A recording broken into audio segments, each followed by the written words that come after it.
Big Rouge. Oh, Anana Lobi. Oh, ya Kolanda, Mibeko Nangata préféré dans la famille politique na ye, Combo na ye, Big Rouge. État de droit et ça pour ça là. Yo ba kosoyo. Ba kosoyo pe. Yo ba kosoyo pe. Oh, état de droit ça. Yo ba kosoyo. Il y a indépendance. Pour nani mboka ya biso ekufi. Mboka ekufi pona moyibi.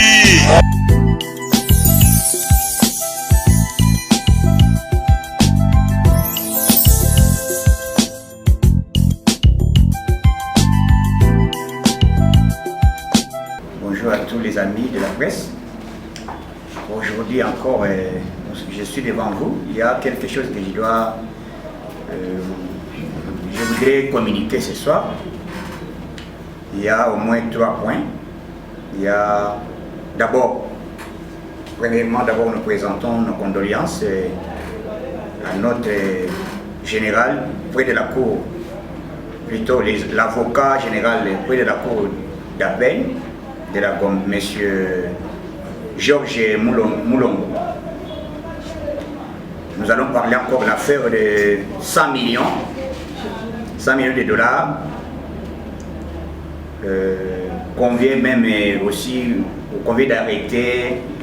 On a convoqué le mandat, 2 personnes, 2 grandes personnalités, entre autres, Déocratia. Il y a le monsieur Henri Yav, qui seront présents ici demain par le parquet de Matete. Et je dois encore parler encore des chantiers qu'on est en train de travailler par le projet des chantiers. Nous allons parler des dossiers des caméras, nous allons parler du 5e dossier, dossier des MIBA, plus les dossiers de l'Est de la République. Mais avant de commencer, je vais au moins, il y a les points principaux. Il y a un monsieur qu'on appelle Chokombala Gabriel. Les magistrats au Pumbu, il y a les magistrats d'abord, les escrocs, on va parler, les escrocs professionnels, Gabriel Chekomba, Lokoto. Les magistrats qui sont en connivence, il y a les AG au Pumbu, de Matete, il y a AG Ikele Bongolo PG Matete. Il y a les Okito Kenge Kinkole. Il y a leurs propriétaires, cela veut dire de la Cour de cassation. C'est par là, il y a les points que nous allons aborder. S'il vous plaît, chers internautes, nous allons vous informer. Puisque il est fondateur de Masolo, puisque il faut que tu aies profondeur, il y a les Camerounais, les Bengi Bisso qui sont comme un point de presse, tout le Bélanin, les Ali Kosala Malélo, Namboka Bisso, Makamoni, Tokobet, point à Liboso, les Ali Liwa, il y a l'avocat général, Oya. Près de la cour d'appel de la Gombe, à cet accident hier, l'accident vous a dénoncé. Et l'autre fait toujours battu à moi. Accident mine ko salama kaka puisque ba outi nommé dernièrement. Bon, c'est ce que monsieur to se demander tout le but peut-être. Et le moko basi ba sali ba préparer soit les allez le moko planifier. Pourquoi y à cet accident de mokolo ya lobby na butu vers 22h. À Melaki, les Alaki ni ne poussé à cet accident. Et donc, ils allaient étonner Bissou Yamouana. Donc, ils allaient préparation, moko, ils allaient guerre les amakasi. Dès lors, ils ont déjà en fonction de Makasi Négoana. Il faut chauffer Razala. Il faut y avoir se protéger. Il faut y avoir puisque les bâtiments sont séparés. Au moins, nomination, ils allaient Makamou, ils allaient Makele. C'est tout Ngambouana. Le président a réformer le casier judiciaire. Donc, Bango va aller contenter na makambo ezoleka na kolobela dossier oyo ya 100 millions de dollars. 100 millions de dollars ebongi ndenge nini ezali na chantier moko bazobenga chantier mine oyo bazobenga Mutanda Money a versa mbongo na maboko ya Monsieur Deo Gracia. Deo Gracia, qui est Deo Gracia? Le gouverneur ya Banque Centrale. Tangu ya Zimbongo, puisque ba convoca qui va tourner qui est monsieur 100 millions de dollars, oh il va foutre qui na chantier. Wapi RSI, puisque tu peux aller au sein de société, aller au sein de RSI pour bas se couvrir na ba taxe. Où est-ce que va vendre contre notre bango à chaque fois? RSI est au monde en Inde. RSI qui dit RSI est allé facture. Où est-ce que c'est déjà que tu fouti mbongo.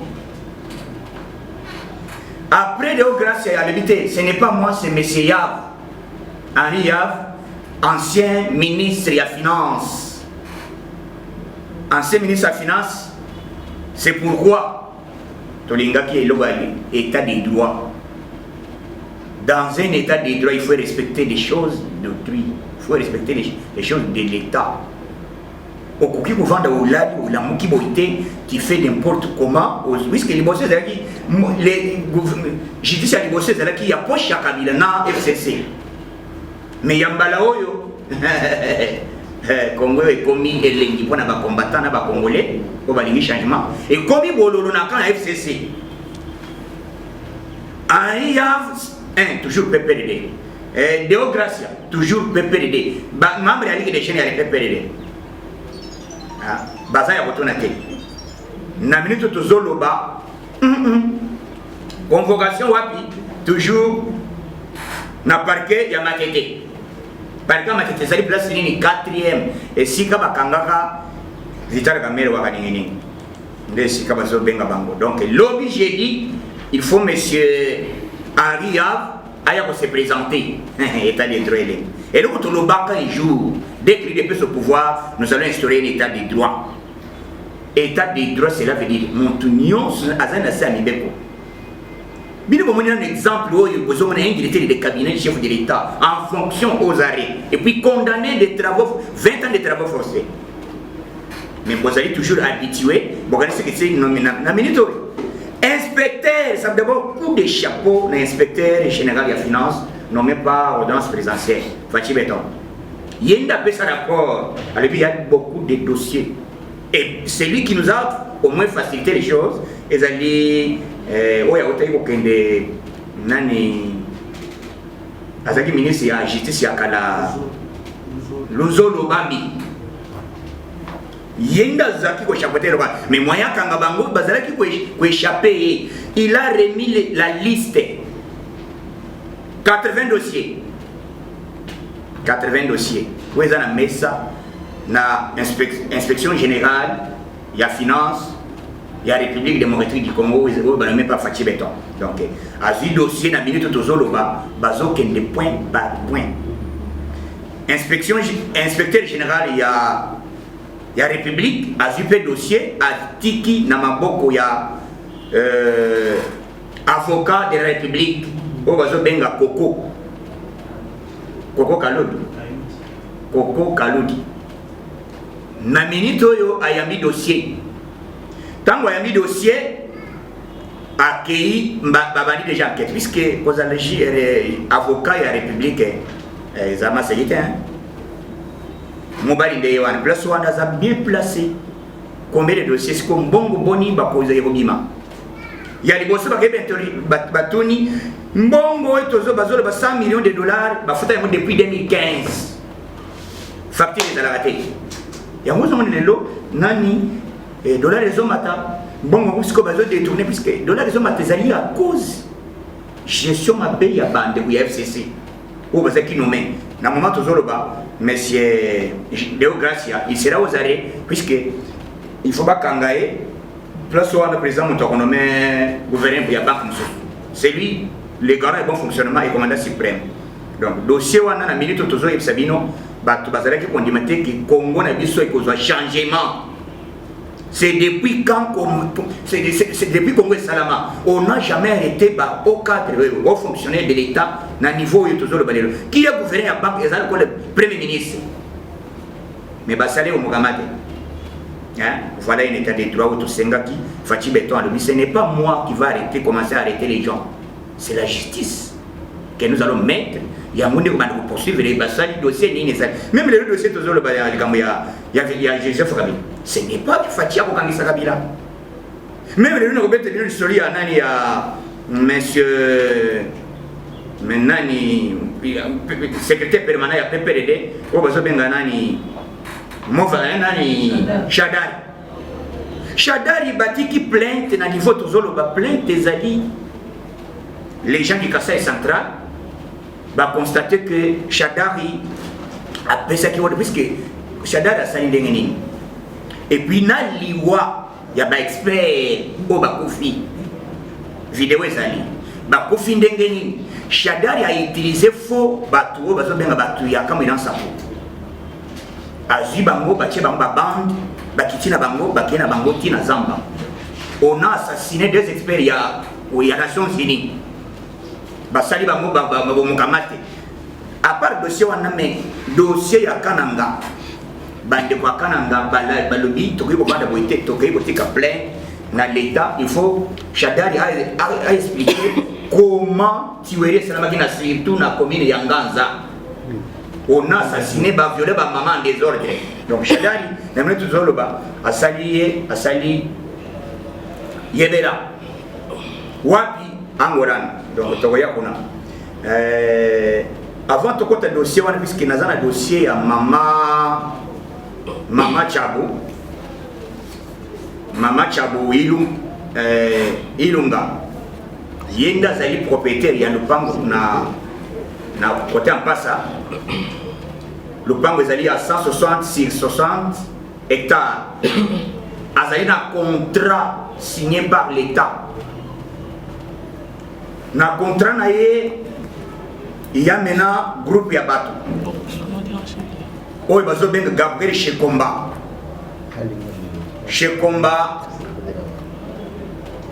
la Lokoto. Cet homme Azali magistrat, mais balobi basimba kabangote, bangonde basali ko favoriser ko boto la bato mapangu en cascade. Voilà l'état de l'autre dossier. L'état de l'autre dossier, même les magistrats, même juge, ce qu'on s'allait aux arrêts.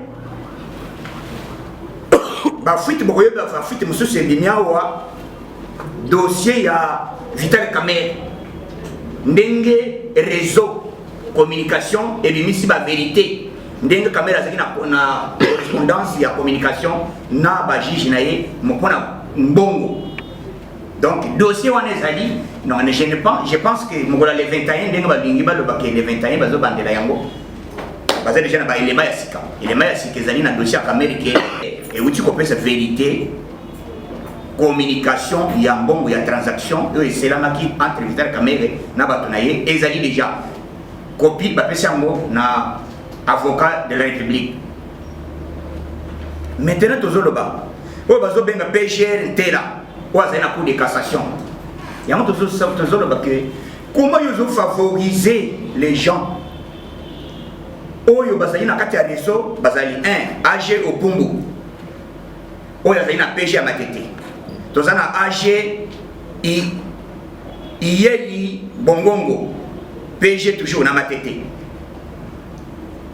Substitution Okitenge Kinkole, wazana Kinkole. Donc bazana réseau moko na Kinkole ni bazana Matete, mususu na cour de cassation.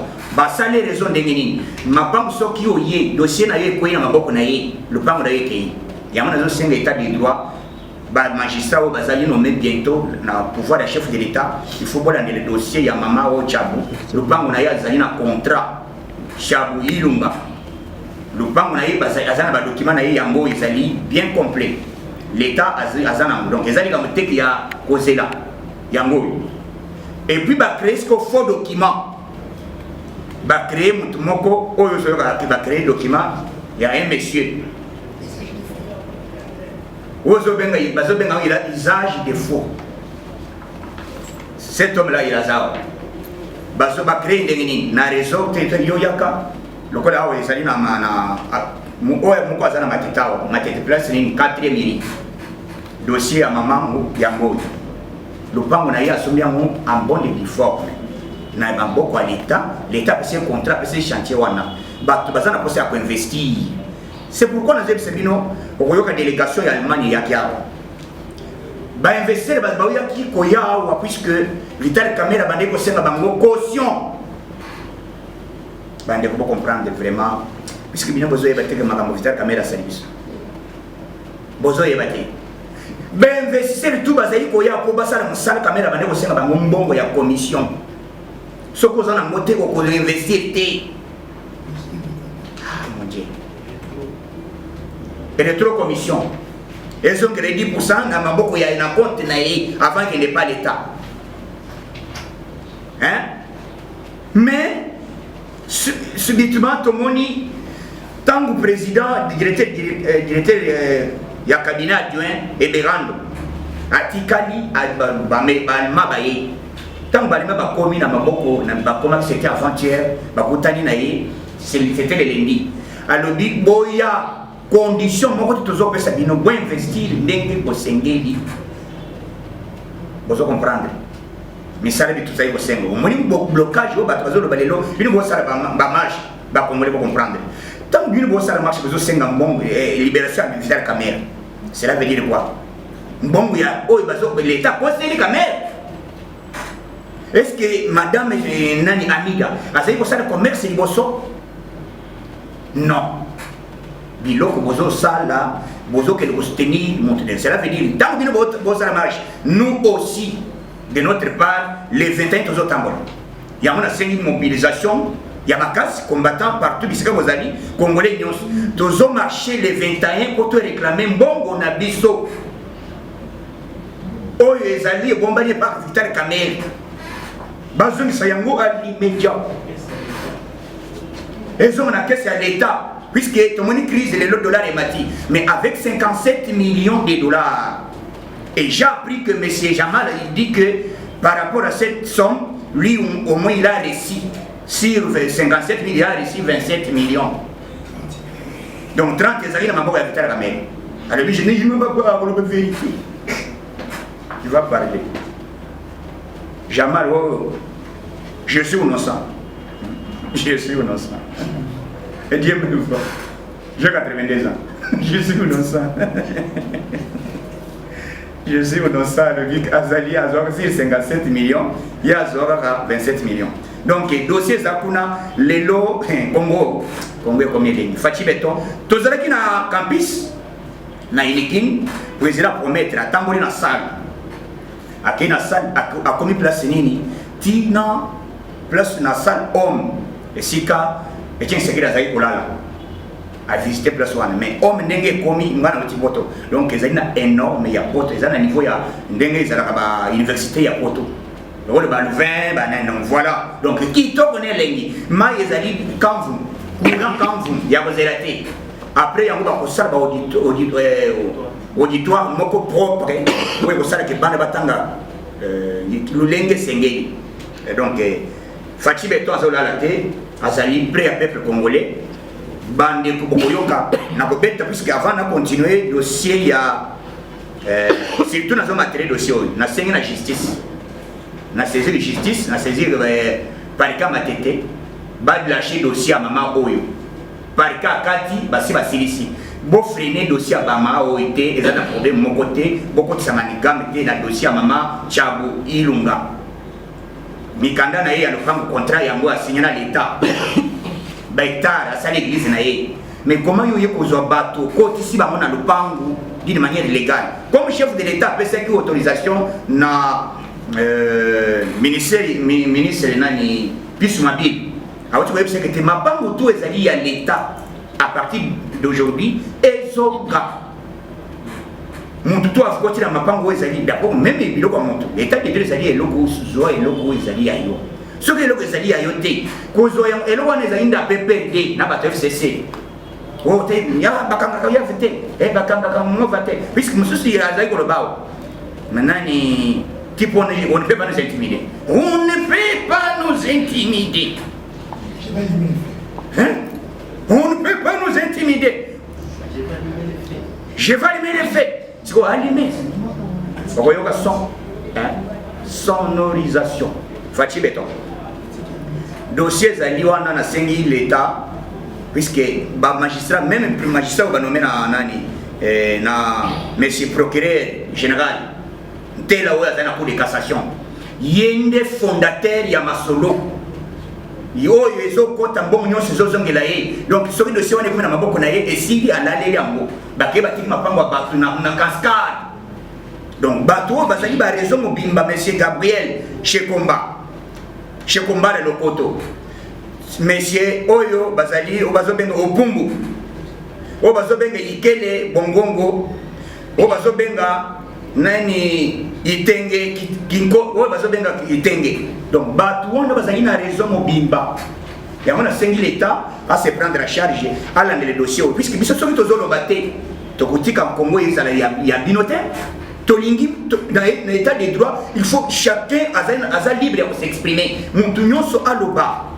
Mabe o ibine bozo sa population, tant mabe beaucoup na balo baté fachinda zo ko dirigete. Voilà bon de l'oba ko découvrir 100 millions de dollars détournés. Les sociétés fouti, mais bon on est côté na caisse ya l'état. Voilà les antivalés où ils sont condamnés. Donc c'est prena ilo ba bongo tozo senga na justice ala les dossiers ba condamner gouverneur Deo Gracia. Azum ça peut bon alungo musala puisqu'il y a à la base à combien de dollars lelo. Donc c'est ezali ba kazik ya PPRD na FCC balingi changement na mbona bisote to ko beta skoli ngamba chantier o ezali déjà na kati ya ku o ezo salama o ko kenela kikwit awo tozo banda na place o bazo benga Fikin na motel Fikin ko kikwit e bandi wana ti bandal mzere wadi foisila bazo sala yango déjà misali bandi ezate ko ba kosala basi ba bandi tolongo wana tokei matete de o bazo benga ya vendre la paix matete kinkol tout à l'heure Jean-Marc Kabunda otiko ko kita sur terrain donc zela wana ezo kende tiki ko kinkol balobi bo tika sangulu bozo comprendre nzambo ko ngwezo bonga bon mais tokoloba lokola puisque moi ngana lo bakali boso pour tout ça l'élection il y a bien na mboka na biso il faut tous attendre to identifier ba congolais to yeba nana za congolais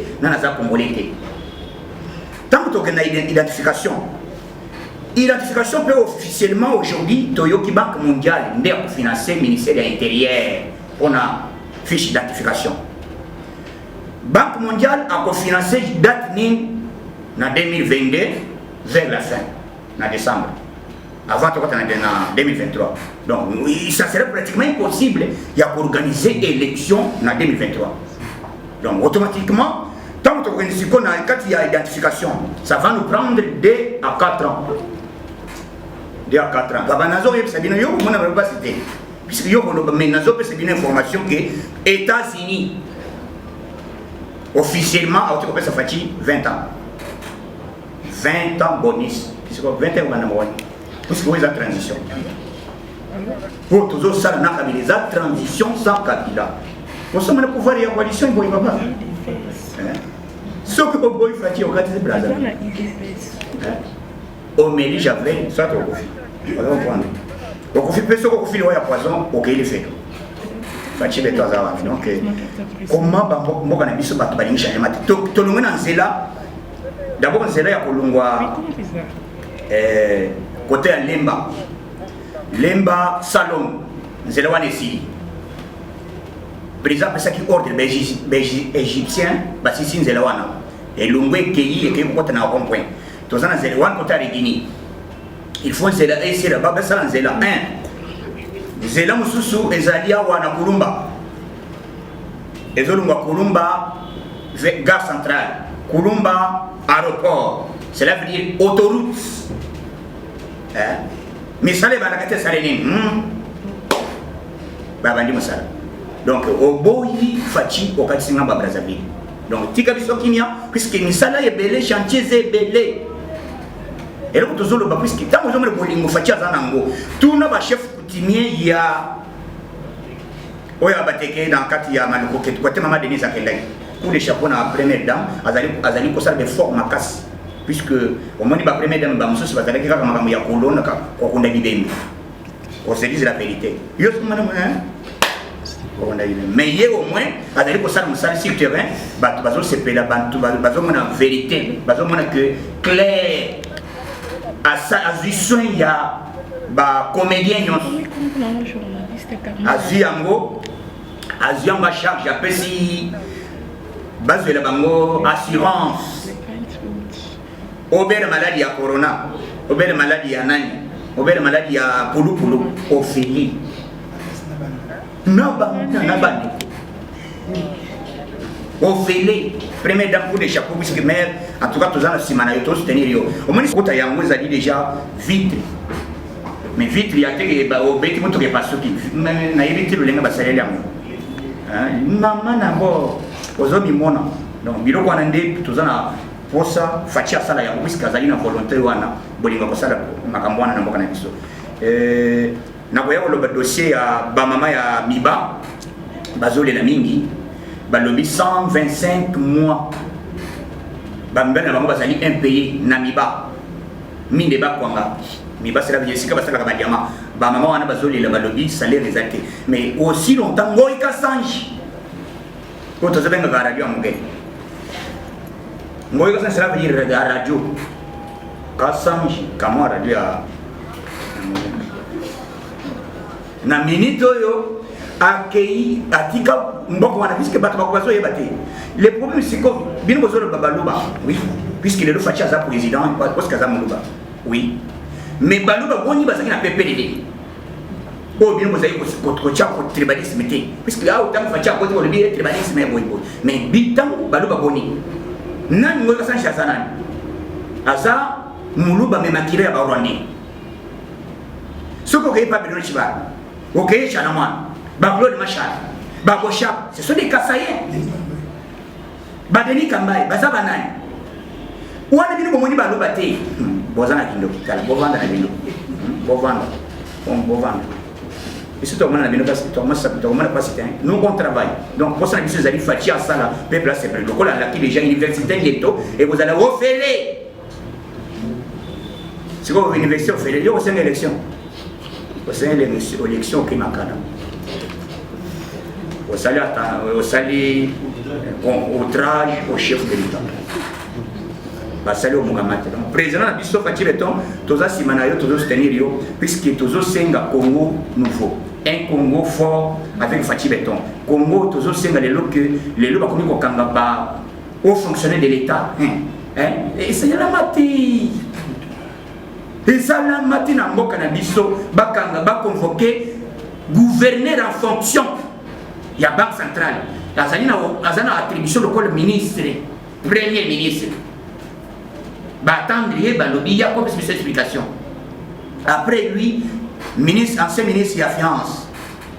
Après lui, on a arrêté monsieur Ouazali.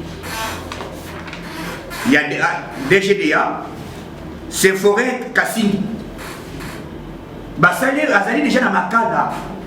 Qu'est-ce qu'il a fait Bazami Bali? Depuis que nommé inspecteur et à finance, président Eva. Puisque type on a une expérience, Azala qui avocat baron en Belgique. Ayebi Kokanga. Ayebi Kolokota va prendre des ordres. Ce n'est pas moi qui va vous arrêter. Donc c'est la justice. Maintenant la justice c'est un expert en Belgique. Donc Azawana. Aya Zali Baro, Azaki avocat na Baro ya Belgique. C'est quoi qui titi terrain. Attendez na jimena oh démocratie. Avec Kotala oh nano. Bocha. Avec Kotala oh ria. Batali mususu nani oh nani. Shai Bocha. Shadari. Basili Shadari, bazolandela matata ponyo. Ponyo ma? C'est là où vous allez. Non, liste c'est moulaï. Et puis, nous autres bandes à l'époque, nous avons qui mouton à se dégager. Le col de Fatia, nous m'expliquer la séquence. Nous avons un dossier. Mon frère, aidez-nous.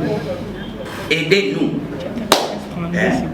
Merci beaucoup Nzamba Pambola Bino puisque ceux qui fachi ayaka na mboka na biso puisque boto na kotika bato na ba question mais makambo esalami na mboka na biso c'est la toute première fois pour moi événement ya boulot ata ondimi na fachi puisque na moni mususu ba komi ko finga ba fayulu na ba Facebook na ba réseaux sociaux partout ba komi ko finga mais libosto yebisa bino ke bozo maîtriser matière politique té kwanga tikela batiki politique tikela yi de pes biso omoni lelo tokomi wa na réclamation vérité des signes omoni déjà réseau ndenge fachi ba lobbying na yazo beta fachi ba lobby boy na ba américain bo kitabo mata il va faire 20 ans au pouvoir c'est pas 20 ans ba na moni donc mandat ça il y a 5 ans maintenant Kabila Sali 18 ans dernier tant que la constitution article 70 où ils allaient qu'on déjà que le président reste en fonction jusqu'à l'installation des nouveaux chefs de l'État élus.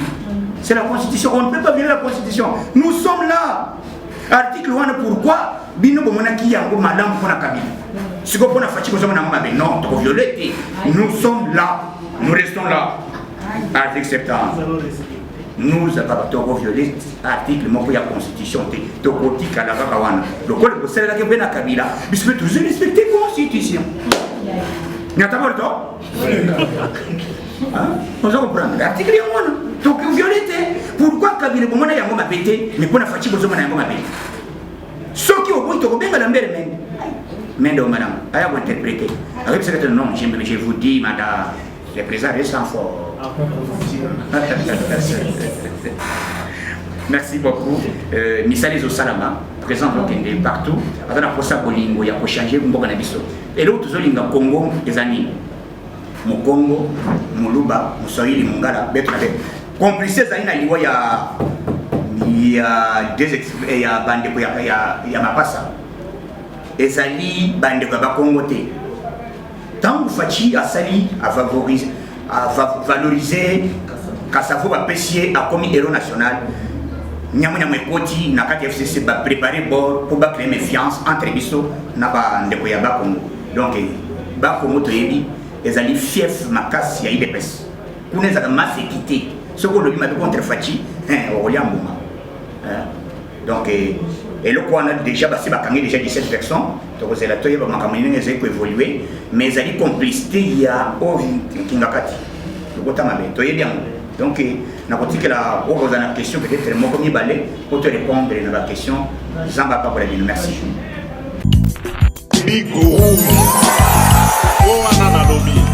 Oya Kolanda mibeko na ngata préféré na ndo ya famille politique na ye kombo na ye Bigou état de droit eza kosala yo bakosala bakoswa yo pe état de droit yo bakoswa yo surtout yo il y a indépendance. Pona nini mboka ya biso ekufi mboka ekufi pona moyibi